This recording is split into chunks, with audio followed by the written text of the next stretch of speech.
আমার আল্লাহ বলেন, হে পৃথিবীর মানুষ, হে আমার বান্দারা, তোমরা দুনিয়ার মধ্যে গিয়েছো, আমি তোমাদেরকে দুনিয়ার মধ্যে পাঠাইলাম। পাঠাইবার পরে আমি জানি তোমরা অনেক অন্যায় পথে যাবে, অনেক কাজ করবে, যে কাজগুলোর মধ্যে তোমাদের গুনাহ হয়ে যাবে।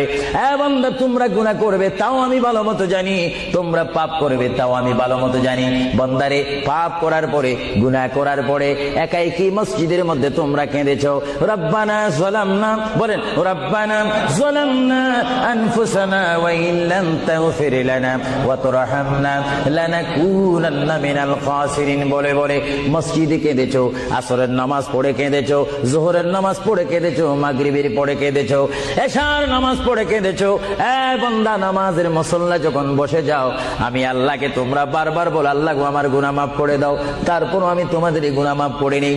তারপরও তোমরা নিশি রাত্রে, মানুষ যখন ঘুমে যায়, তোমার বিবি যখন ঘুম যায়, তোমার ছেলে যখন ঘুম যায়, তুমি নিশি রাত্রে ঠান্ডা পানি দিয়ে ওযু বানিয়ে নামাজের মুসল্লায় বসে তুমি আবার যখন ডাক দাও, রব্বুল আলামিন, পৃথিবীর কোনো মানুষ আমার গুনাহ সম্পর্কে জানে না, তুমি আমার গুনাহ সম্পর্কে জানো।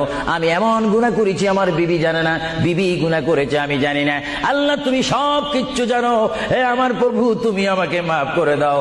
আমার আল্লাহ বলে, তারপরও যদি তোমাদেরকে আমি মাফ না করি, তারপরও বান্দা, তোমরা আমার রহমতের দরজা থেকে ফিরে যাইও না।